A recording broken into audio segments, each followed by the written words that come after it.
guys, it's Miss Burb, and I am here with my Spider-Man Into the Spider-Verse spoiler review. So this is just kind of me talking about the movie and the different elements in it. So if you want a more spoiler-free experience, go check out the other video that I made on Spider-Man Into the Spider-Verse. So first of all, I know that this movie has gotten a lot of positive ratings from people. Like, if you go check out Rotten Tomato, everybody says it's awesome. And I saw that, and I was expecting something like revolutionary. I was wrong.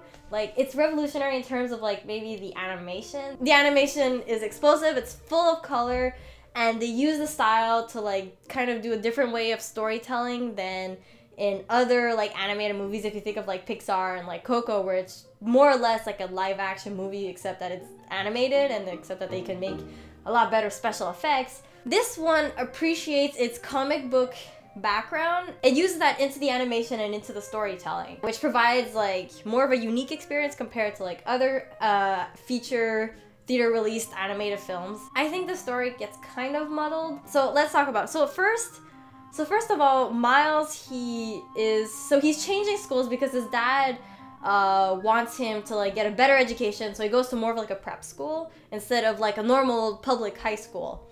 And so of course, you know, new student, he's scared, he gets self-conscious. He runs into Gwen Stacy, and it's also a boarding kind of school, so he has like a roommate. So he has his uncle Aaron, and his uncle Aaron, they go and they do like graffiti together, and while they're doing graffiti, he gets bit by a radioactive spider that causes him to have spider powers. And so when he gets his spider powers, he like goes back or whatever, and he finds that Kingpin, or Wilson Fisk, is making a machine. He's doing it to access other dimensions. So he's like messing around with the fabric of time and space and reality and that kind of stuff. So basically there are two Spider-Man in that universe. That night, Wilson Fisk, he starts his machine, and Spider-Man tries to stop it. Like, the normal version of Spider-Man tries to stop it, and he fails. So he finds Miles, and they both realize, oh, we're both Spider-Man, and they do that weird, like, they do their Spidey sense thing, so they like recognize, oh, we're both Spider-Man. So Spider-Man gives Miles like a hard drive that can shut down the machine, and Spider-Man dies.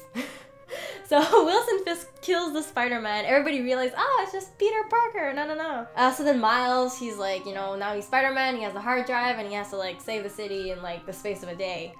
And because of that machine, and because it created like, it basically messed with the dimension, so a bunch of dimensions now are converging onto his dimension, which creates all the different other versions of Spider-Man.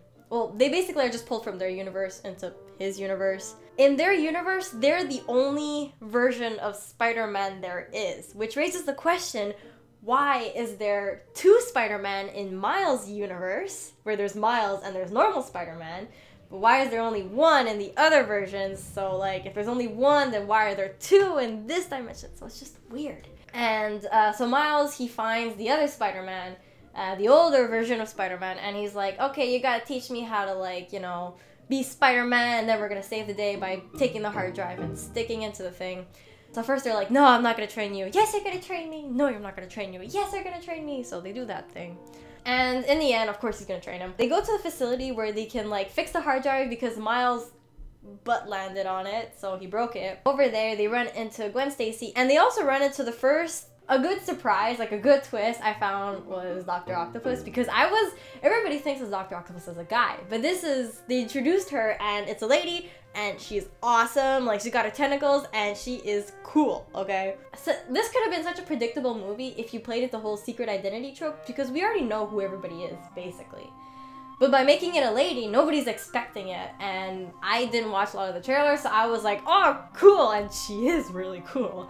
So they fight her off, they get the thing so that they can like make the hard drive again, and they run into Gwen Stacy because, obviously. And for some reason, Gwen Stacy got knocked back into last week, and so because of that, she was able to run into Miles at school, so they already know each other, and now she's like, oh yeah, now I'm Gwen Stacy, I'm also Spider-Woman. And she's the only person to have been knocked back in time. The other people have only been knocked back into like dimensions in the present time, but she's the only one that's been knocked back into the past for no reason, apparently. She's just is. So they go, and then they decide to go talk to Aunt May in this universe, and in the other universe, so then Peter goes to see Aunt May like the older Peter goes to see Aunt May in this universe, and then she's like, yeah, I've been expecting you. And apparently all the other Spider-Men that have come from the other dimensions have thought to go to May's house. So at May's house, she goes into the back and she has like the key to the spider shed, which is like his workshop. I didn't find it clear what did Aunt May know?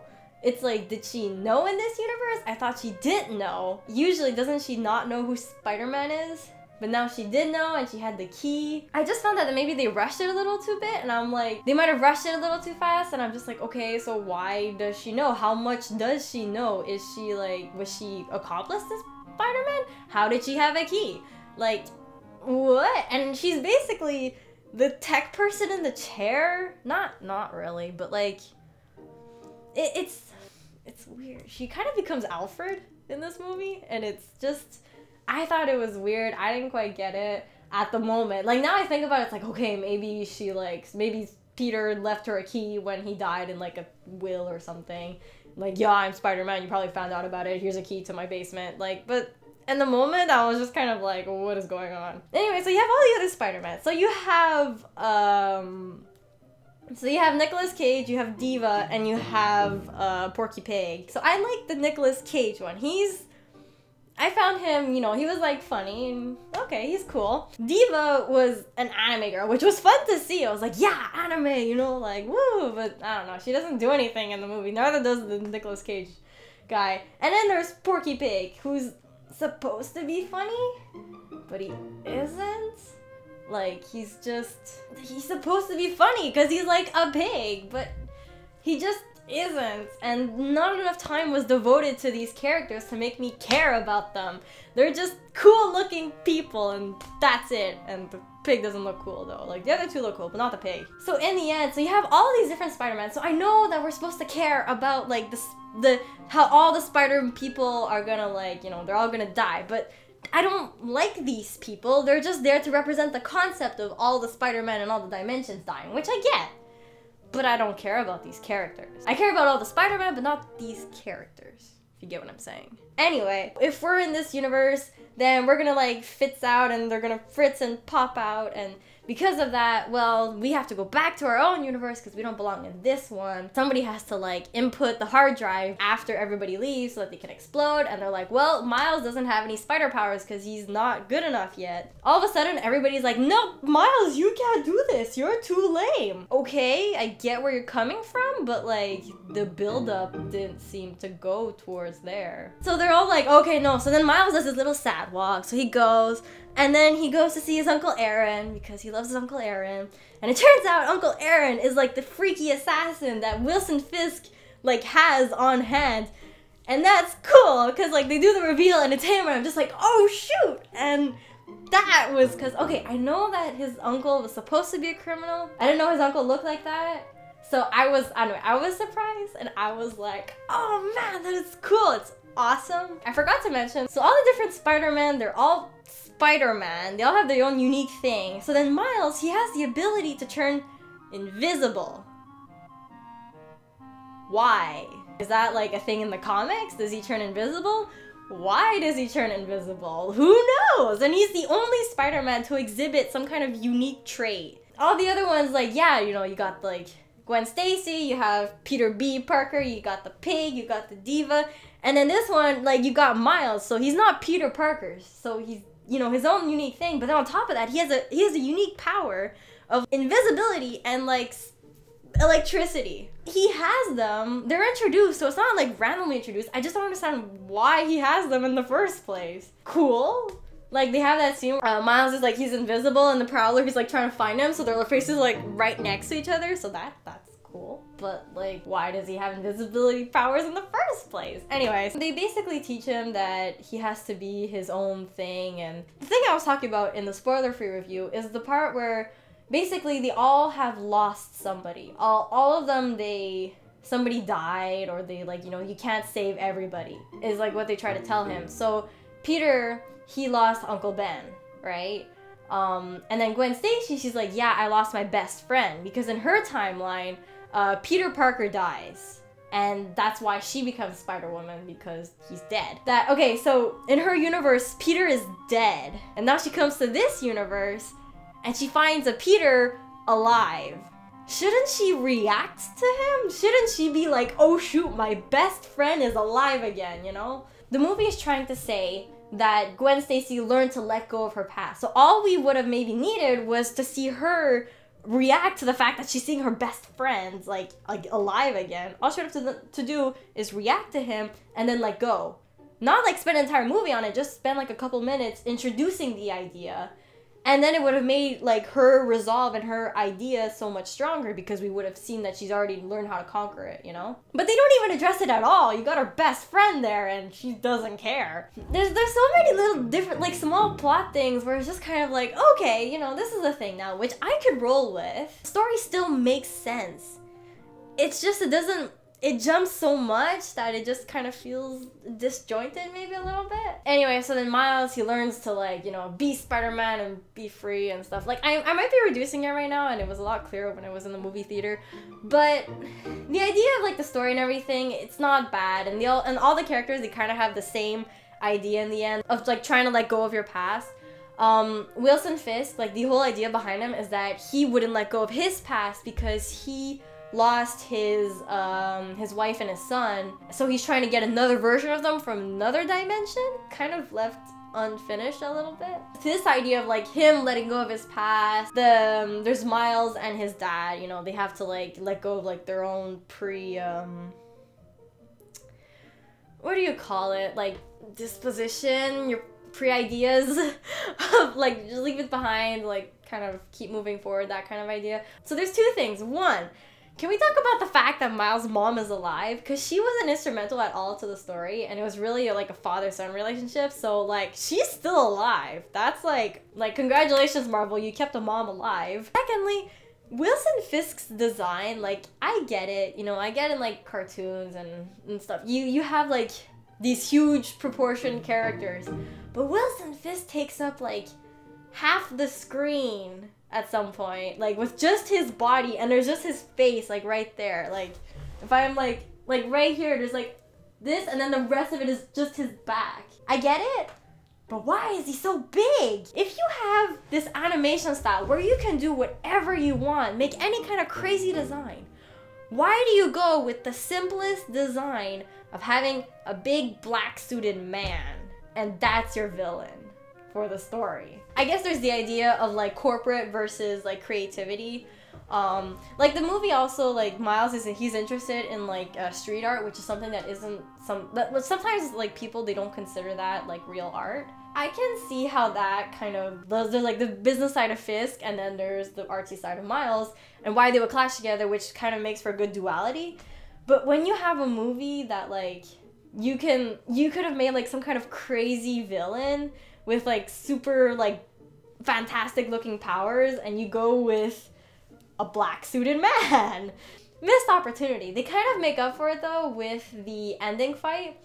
And the ending fight is just an explosion of color. The fact that the ending fight is so colorful though, it kind of masks the fact that you have a simple businessman as like your villain, because the fight still looks amazing, you know, without like just looking at him, it still looks amazing. Part where Miles, he like lets go and he's like free and he's just Spider-Man in his own suit. That's amazing. Like they showed that in like posters and whatnot, but it's one of the best shots maybe of the movie, where like he jumps down and he's like upside down, there's the city. Yes, people. So one thing about the ending fight, so there's all the spider people, they're fighting, and then there's a part where like, so Penny Parker, her thing is that she doesn't have a spider suit, is that she's psychically connected to a spider and it's in her mech, so she like controls the mech, which is the Spider-Man. So then her mech gets destroyed, and then the movie spends not a whole lot of time, but it spends like a significant, there is a period of time where you just like, it's her crying over the loss of her mech. Like the spider looks fine, so it's not like even like her spider friend is dead or whatever, it's just the mech gets destroyed. So then I'm just like, couldn't you just rebuild it?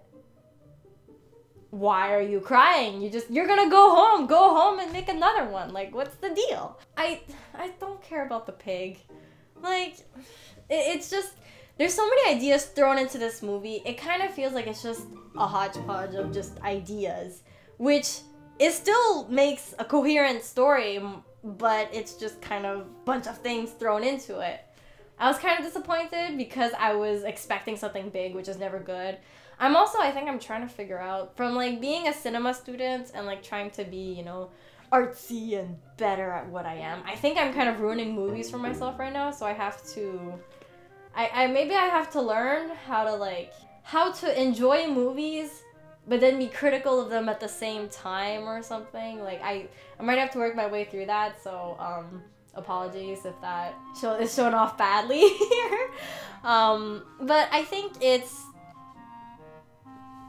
movie, like, it's a fun movie. There's different things that, like, I was honestly, like, I did enjoy.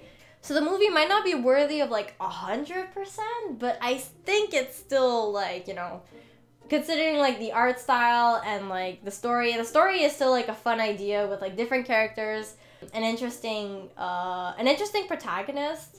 I think that this is maybe the movie that people need to see right now, especially with the, now it's a person of color that is the protagonist and the leading role of the movie, with an interesting and progressive art style. So I think that this movie is worthy of you going to take a look at it. So thank you guys for listening. Sorry if it's messy.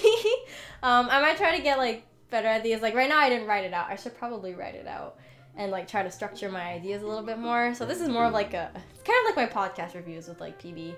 So let me know what you guys think in the comments. Thank you to my Patreon supporters for following and supporting me.